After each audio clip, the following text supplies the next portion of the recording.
Os adoçantes são muitas vezes utilizados para ajudarem as pessoas a perder peso ou para consumirem um alimento que seja doce, que por vezes não lhes traga calorias e que ainda assim lhes mate a vontade de consumir algo doce. Mas serão os adoçantes artificiais realmente um aliado na perda de peso ou estarão eles a fazer o efeito oposto e se calhar ainda a causar-nos problemas de saúde?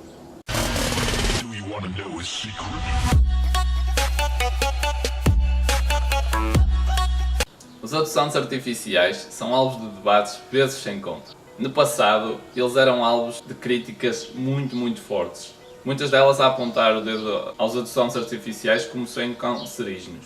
Felizmente hoje em dia já foram feitos muitos estudos à volta desses adoçantes e a maior parte deles provam ser seguros.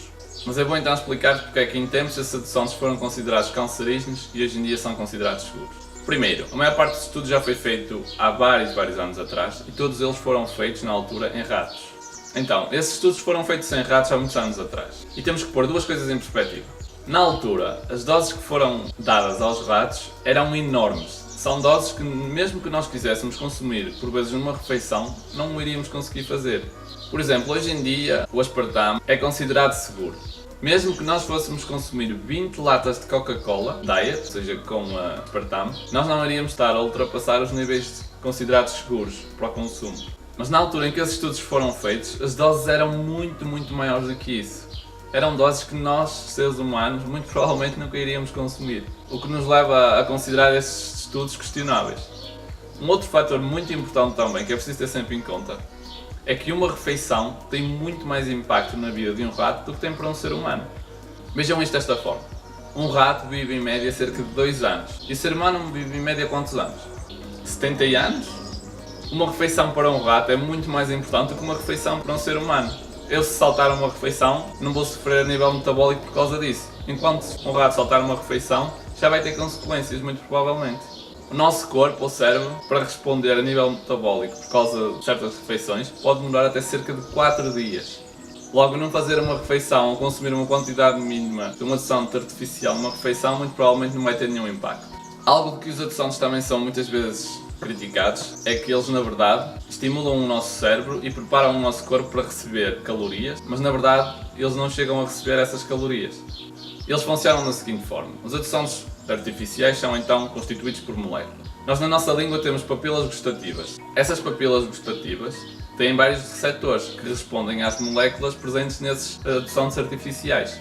Assim que nós consumimos um produto que tem essa adoçante artificial, as nossas papilas gustativas, ou os receptores, vão ativar-se e vão enviar um sinal para o nosso cérebro a dizer isto é doce, muito provavelmente vem aí calorias. Devido a isto, começou-se a especular que, ok, se o nosso corpo está à espera de receber calorias, mas não as recebe, isso vai fazer com que os níveis de insulina, ou seja, os níveis de açúcar no sangue subam, sem haver necessidade para isso. Mas mais uma vez, isto é tudo especulação, porque hoje em dia já foram feitos estudos em que provam que pessoas que normalmente consomem adoçantes artificiais não respondem ao seu consumo. Quero dizer, eles não vão libertar insulina apesar de consumirem adoçantes artificiais. Na década de 70 houve também um adoçante artificial que foi alvo de várias críticas. Isto porque num estudo feito em ratos foi demonstrado que consumir esse adoçante, muito provavelmente em doses elevadas, iria provocar cancro da bexiga. Anos mais tarde, quando foram feitos estudos em seres humanos, veio-se a descobrir que nós digeríamos esse adoçante artificial de maneira completamente diferente dos ratos, o que nos levou a ignorar esses estudos. O que acontece é que a maior parte das críticas que os adoçantes artificiais eram alvo foram todas criadas através de especulações ou estudos feitos em ratos em que as doses administradas eram massivas, como eu disse. Os estudos que são feitos hoje em dia em seres humanos, além de serem controlados, não demonstram que consumir esses adoçantes artificiais é negativo para o ser humano. Aquela ideia de que consumir adoçantes artificiais iria fazer comer mais, pelas razões que eu mencionei anteriormente, também já foram postas de lado. Na verdade, muitos estudos provaram que consumir adoçantes artificiais é eficaz na perda de peso. A razão é simples. Nós substituímos alimentos que têm açúcar, ou seja, que são doces, mas que têm calorias, por alimentos que são doces, mas que não têm calorias, ou que têm menos calorias. Isto a longo prazo, se nós não aumentarmos o nosso consumo calórico, leva-nos a perder peso. Mas de que adoçantes artificiais falo eu? Por exemplo, o aspartame de potássio, a sucralose, o acesulfame de potássio, entre outros. Eu vou deixar 2 links na descrição, um num artigo que eu escrevi e outro apenas com algumas notas em que vocês podem dar uma vista de olhos acerca do que eu aqui estou a dizer e das doses que são seguras para consumo diário.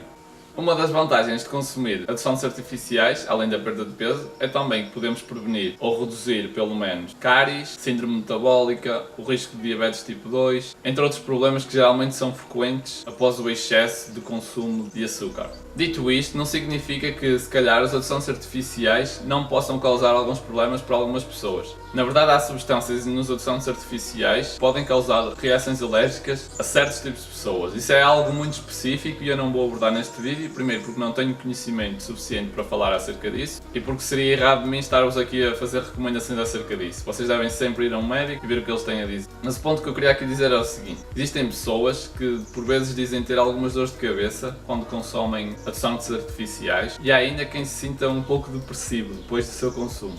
Eu não sou uma dessas pessoas, mas também me leva a crer que, muito provavelmente, isso é um sintoma que, na verdade, não está a ser causado pelo consumo de adoçantes artificiais, mas está assim a ser exacerbado. Então, como é que ficamos acerca dos adoçantes artificiais? Eu, pessoalmente, continuo a consumir adoçantes artificiais. Na verdade, sempre que posso, até tento consumir um adoçante natural chamado Stevia.